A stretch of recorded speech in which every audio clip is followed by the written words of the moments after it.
આગામી હોળી ધૂળેટીના તહેવારને ધ્યાનમાં લઈ દાહોદ પંચમહાલ તેમજ નર્મદા જિલ્લાના ડેડિયાપાડા સેલંબા તરફના શ્રમયોગીઓને તેઓના વતન તરફ જવા માટે અંકલેશ્વર એસટી વિભાગ દ્વારા એક્સ્ટ્રા બસ સંચાલન કરવાનું આયોજન હાથ ધરવામાં આવ્યું છે। સૌથી મોટી ઔદ્યોગિક વસાહત ધરાવતા અંકલેશ્વરમાં મોટી સંખ્યામાં શ્રમજીવીઓ કામ કરી રહ્યા છે, ત્યારે હોળી ધૂળેટીના તહેવારને ધ્યાને લઈ અંકલેશ્વર એસટી વિભાગ દ્વારા દાહોદ પંચમહાલ અને ડેડિયાપાડા તરફના શ્રમજીવીઓ માટે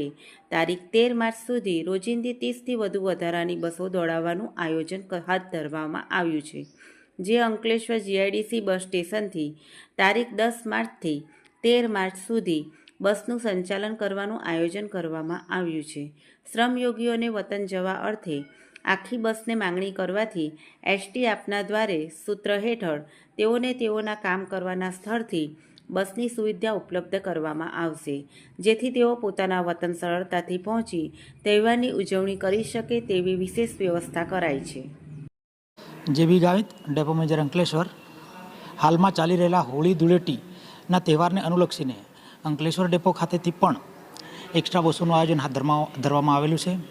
ખાસ કરીને અંકલેશ્વર જીઆઈડીસી એરિયો છે, જ્યાં મોટી મોટી કંપનીઓમાં કામ અર્થે આવેલા શ્રમ યોગીઓને પોતાના માદરે વતન આ જે તહેવાર સારી રીતે ઉજવણી કરી શકે તે માટે પહોંચાડવા માટે દર વર્ષની જેમ આ વર્ષે પણ ખાસ કરીને દાહોદ, ઝાલોદ, ગોધરા તેમજ સ્થાનિક લેવલે પણ ડેડિયાપાડા અને સેલંબા તરફનું પ્રવાસીઓને તેમજ આ શ્રમજીવીઓને પોતાના વતન પણ સારી રીતે પહોંચી શકે તે માટે રોજિંદુ અમારું 10, 11, 12 અને 13 તારીખ સુધીનું આયોજન હાથ ધરવામાં આવેલ છે। મોટાભાગનું સંચાલન અમારા જીઆઈડીસી બસ સ્ટેશન ખાતેથી અમે હાથ ધરેલું છે, જેમાં રોજિંદી 10થી 12 ગાડીઓનું અમારું આયોજન રહે છે, એટલે 30થી 35 ગાડીઓનું અમારું એક્સ્ટ્રા સંચાલન માટેનું આયોજન કરવામાં આવ્યું છે।